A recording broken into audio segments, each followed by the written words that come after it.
We talked a little bit earlier on the last panel about the ecosystem, bearing sort of the burden being distributed across the ecosystem, right? And you guys are interesting because you've got publishers that, the supply side that plugs in direct, and you've obviously got the buy side plugging in direct. I mean, where does that leave you as far as the insertion of value and assurance that you need to provide as a platform?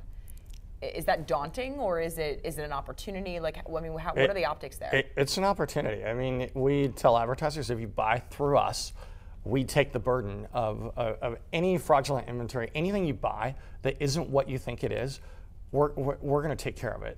So a couple ways that we do that. First of all, we give you reporting at the site level. So you always see what you bought, and if the performance for a particular site is bad, you can turn it on, you can turn it off. We've been leading the way in terms of the identification of botnets. So this isn't an issue that we're responding to. In a way, we're creating the issue. We found these botnets, we published them. So we went out in the quiet period. We were in registration for an IPO. You're not supposed to do press. We thought this was important. So we went out and we published a list of sites that were essentially kind of affected. They were primarily driven by non-human traffic. And then we went back, and any clients that bought a significant inventory or a significant number of impressions on the sites, which was very few, we gave them their money back. So we take the burden on ourselves. Along with Tal and Brightroll, we've tried to move forward the video viewability conversation, and I think we have. We're at a point now where we're all talking about the same thing, which is a lot better than where we were a year ago. So if you buy through our software, we take on the burden for you. I want to talk about that because I'm very interested in the conversation. I mean, there was a couple parts of this that interest me, but one is the impact this has on the trajectory of dollars shifting from direct to automated in some form, right? And I'm putting you in the automated bucket. Yeah. So let's take the lens of the supply side, right, of a publisher. I mean, does this, if the reality is that in a direct buy situation, the cost of assurance is going to be bore by them, does this make platforms like yours a much better solution because it's turnkey?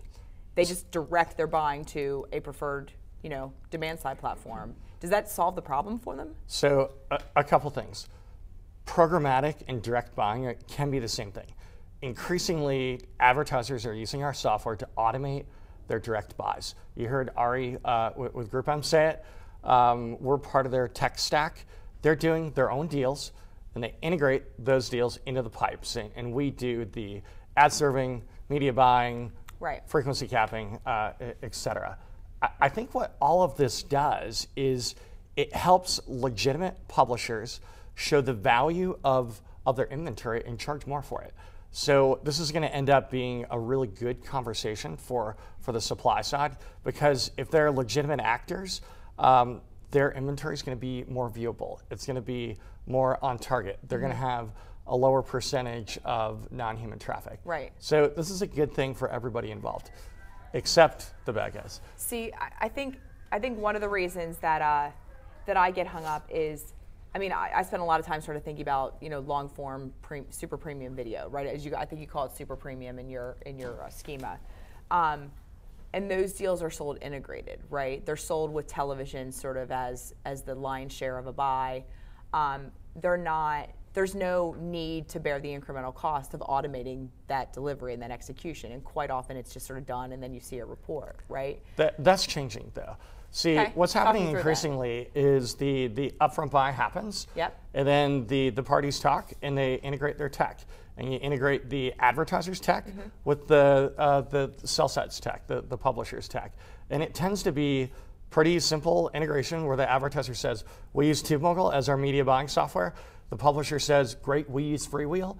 We kind of enable a couple parameters, and that inventory is then available in our software. So while they did the deal directly, now they can use one piece of software to plan their entire buy, to ad serve, to frequency cap across the entire buy, to get one set of reporting. So I think that's a really important shift in the industry. So, and thank you for making it as simple to understand.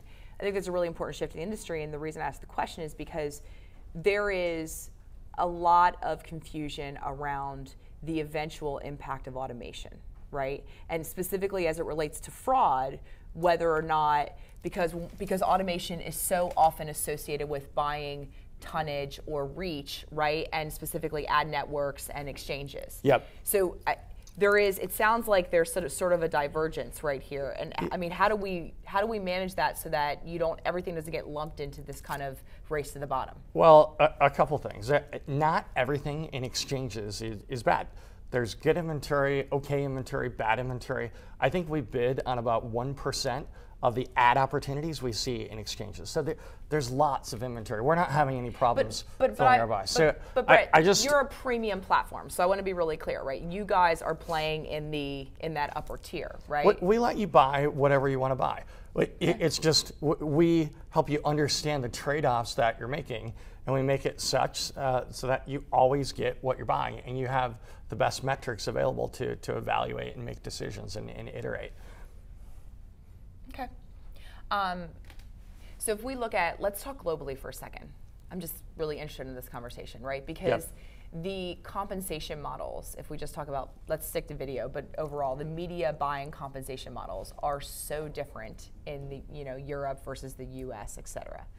And when we talk about elimination of inventory and the eventuality of things like this, like it feels not just disruptive from the perspective of workflow and operations, but it feels like the business models of how we do business are going to be affected by this eventually. I think for us, about a third of our business is actually from outside the US. And what we're seeing is if you're an agency or a brand outside the US, you're going to programmatic even faster. And we're not exactly sure why that is. Maybe they're smaller entities, less politics, whereas in the US, our clients often start kind of buying media and then they go to programmatic secondly. And it's the same business model worldwide.